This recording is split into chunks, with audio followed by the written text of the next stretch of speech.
All right, so I'm continuing the Unit 2 condensed review. So Unit 2, I think, is one of the tougher units again because it's cognition, and it was kind of in the middle of the year, and honestly, it's not the most exciting part to me. But we talked about memory and coding, so now we're on memory storage. So how do we retain memories over time? So when it comes to storage, there's 3 levels of storage. There's sensory memory, working memory, and long-term memory. So sensory memory is very short. It's just as soon as you see it, hear it, feel it, touch it, smell it, all of that is part of sensory memory, but it goes away very quickly as well unless you keep looking at it or keep thinking about it. Touch sensations, the ones that last the longest is echoic, so that's why hearing something tends to last longer, but hearing and seeing and feeling it all at the same time would be good. Hepatic means touch.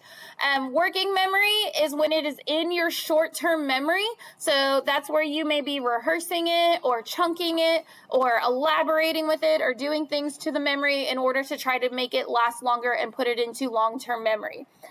George Miller, whose name you do not have to know, says that the capacity of working memory is 7 items plus or minus 2. So 9 tends to be that magic, 5 to 9 is that magic number. And it only lasts for about 20 to 30 seconds. That's why you start a conversation, somebody says their name, and then you get done with the conversation, you already forgot their name because it was in your short-term memory and it's gone.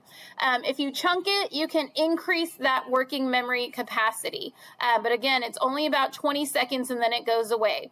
So if you do not rehearse content or information, it goes away. Very rapid decay with no rehearsal. So some things that you can do to try to keep things in your working memory. The phonological loop is the idea where you just keep reciting it or keep thinking about something over and over on a loop. The visual spatial sketchpad is when you're temporarily visualizing things and manipulating it in your brain. Like if you're looking in your closet trying to plan out your outfit, or you're looking into the refrigerator trying to plan out dinner, and you're just staring, but you're thinking at all these visual options. That's visual spatial sketchpad. Central executive system is kind of like this thing that's determining what percentage of your focus is on what at a time. That maybe 80% is on your homework, 10% is on the music, and another 10% is on the TV. And then maybe your phone brings, and then 90% is on your phone, and only 10% is on your homework. So as that division changes, that's the central executive system. Episodic buffer is what decides what goes from short-term memory to long-term memory. So it is the buffer, it gets it through the wall from short-term to long-term memory. Long-term memory, our capacity is basically unlimited. You can keep shoving stuff into your brain. You will never run out of space. However, it is possible to not be able to retrieve it from long-term memory. So you won't run out of space. You just might not be able to retrieve it. Let's see, memories are stored in multiple places throughout the brain. We know, for example, like we talked about the memory of a first kiss, that the touch sensation may be up in near your parietal lobe. Vision, if you had your eyes open in the back of your brain. An auditory part of the memory, like if there was music playing. All different parts of the memory could be stored in different parts of your brain. Let's see. Synaptic changes. So this study was originally done on snails, but it's long-term potentiation. The idea that the more you learn or rehearse something, you strengthen the synapse. So your brain actually gets stronger. Your neurons fire more efficiently the more you practice something. So this is a biological reason why studying helps, because your brain actually chemically strengthens the synapse. It's easier to recall memories later. That's long-term potentiation. So when you're studying, you're actually making your brain more efficient. All right, types of long-term memories. We had explicit and implicit memories. Explicit, we also call them declarative. They're the ones that you can consciously recall. Like my birthday is on August 31st. That memory was processed in my hippocampus. That's a general factor knowledge, but if I remember like what I did for my birthday last year, that could be an episodic memory. Semantic and episodic. Implicit are the ones that you can do without thinking about. Procedures, like being able to tie your shoes without without thinking about them. That's an implicit procedural memory that's processed by the cerebellum. So skills, motor and cognitive, but also classically and operant conditioned effects. A flashbulb memory is a very specific episodic memory, a highly emotional personal event that you remember all the details of because of the emotion that was paired with it when you formed the memory. Let's see, we talked about those, flashbulb memories. All right, so again, hippocampus processes explicit memories, but it does not store them. Remember that it helps to form the memories, and then it pushes them onto the cortex. So your memories are stored all over that wrinkly area in your brain. And then the cerebellum helps with the procedural muscle memory type things.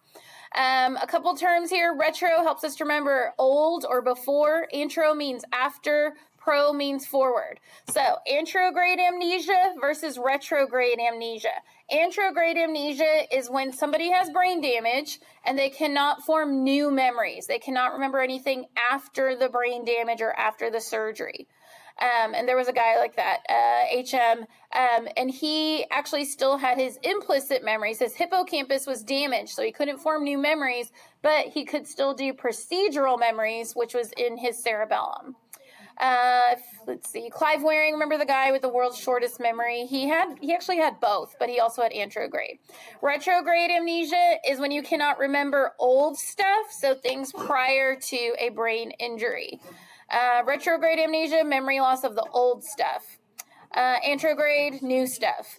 Retrospective and prospective. Retrospective is remembering anything in the past. Prospective is in the future. So like remembering that you need to, what's coming up? I don't know. You need to go mail something after school. That's a prospective memory. All right, that was part 3. Part 4, memory retrieval and forgetting. Retrieval involves getting information out of the memory store. In general, recognition is the easiest type of retrieval, which is what a multiple choice question would be like. FYI, on your AP exam, there are only 4 choices. I think pretty much all our tests this year did have 4 choices. In previous years, AP questions had 5 options, but they only have 4. Recall would be like fill in the blank. It does require more effort to retrieve information. When it comes to relearning, we know that we can relearn information faster, which is why we're able to recall our whole year in just a couple weeks, whereas it took us months before. Retrieval cues, our brain stores our memory in a web of associations. So being able to pull memories out of our memory store is a retrieval cue. Like somebody says something and you're like, oh, that reminded me of something else. That's a retrieval cue. Priming is when you have thoughts in your mind and it kind of affects how you're going to recall something else later on. So somebody says the word rabbit and they show you this picture and it makes you think of hare, H-A-R-E, instead of H-A-I-R. That's a really weird example. I don't like that one. Reality monitoring is trying to remember if something really happened or if you dreamt that it happened or you imagined that it happened. So did this really happen or did I imagine this? That's reality monitoring. Source monitoring is trying to recall where did the information come from? Was it in a flipped video? Was it in a crash course video? Where did that information come from? I don't know. Who told me that?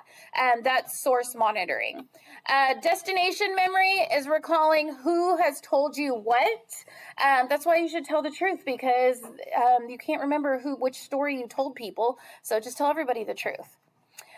Deja vu, we talked about, is a delay in memory processing. Probably, they don't know for sure, but if it's that feeling of, I feel like I've done this before, you probably did a microsecond before, and there was a delay or a lag in the processing of it.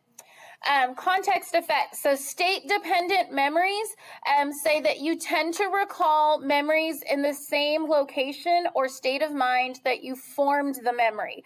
So ideally, you should take your AP exam in here because this is where you have formed so many memories, but they won't let you. You have to take it in the lecture hall or the library, one of the two. So that's state dependent. It is also called mood congruent, that if you're in the same mood, you recall like other times you were sad, other times you were happy. They also include things like state of mind. Like if you were highly caffeinated, you might recall memories from other times you were highly caffeinated. So it could also be like the state that your body is in. Let's see. Forgetting is your inability to get information or to retrieve information. It could happen from poor encoding, poor storage, or poor retrieval. It could have happened anywhere along the process. Encoding failure means you never learned it to begin with. So that's why you can't recall it, is you never encoded it. Storage decay says you learned it, but over time, it gradually went away. Ebbinghouse's forgetting curve shows us that the majority of information goes away very quickly, but then it levels off and you retain about 20% over time. Right now, hopefully you're retaining like 80 to 90% of AP Psych, but after you get out of AP Psych, it'll drop off pretty significantly. I don't know, you retain a lot of Psych because you use it in your real life. Our recognition is better than recall, so that's why you do better with multiple choice over time. Tip of the tongue phenomenon, you can't recall it, but if you were given a cue, you might be able to.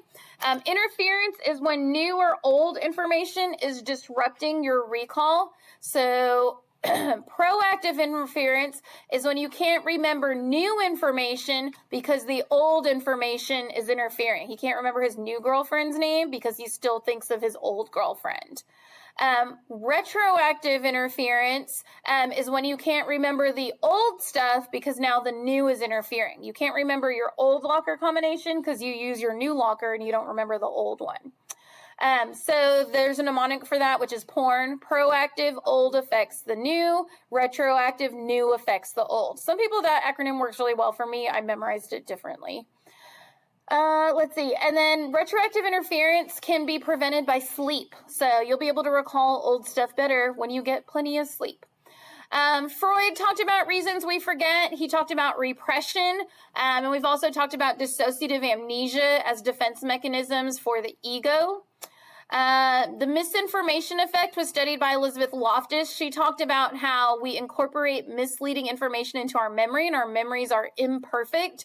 She did the study where the people saw these pictures of a car wreck, and then later on they were asked how fast were the cars going when they hit each other, how fast were the cars going when they smashed into each other. And the people who were told the word hit reported less glass, recalling less glass than people who heard the word smash. So how they were asked affected their recall of the memory. Pretty interesting, especially for like court type settings. Source amnesia, again, you can't figure out where information came from. And we know that reconstructed memories can be incorrect. Part 5 was the intelligence section. General intelligence is the idea that if you're good at one thing, you tend to be good at lots of stuff. That's the G factor for general intelligence. The contrasting theory to that is the idea of multiple intelligences. Support for that is in savants, people who are really good at some things, and then like pretty much incapable of other things, shows their difference in abilities. Howard Gardner proposed 8 and then later 9 intelligences, which included things like linguistic, logical, mathematical, musical, spatial, bodily, kinesthetic, interpersonal, and naturalist. But those are all different types of intelligences that people have. Let's see, triarchic theory of intelligence says that we have analytical intelligence, that's like what's on an IQ test. We have creative intelligence, and then we have practical intelligence, which is like street smarts. Creativity is based on divergent and convergent thinking. I think we know what those mean, so I'm not going to describe them. Emotional intelligence, the ability to perceive and understand and use emotions. We talked about fluid versus crystallized intelligence. Fluid is your ability to think and act quickly, solve new problems, like figuring out how to use the newest iPhone. It increases till about middle adulthood, and then it starts to decrease, like filling up the sink, and then it all goes down the drain. Crystallized intelligence is all of your accumulated general knowledge, and it continues to increase as you get older. I can't read what that says. The gradual stabilization of IQ scores. So IQ scores are generally set by the time a kid reaches elementary school. That's why they test for GT, gifted and talented, in kindergarten and first grade.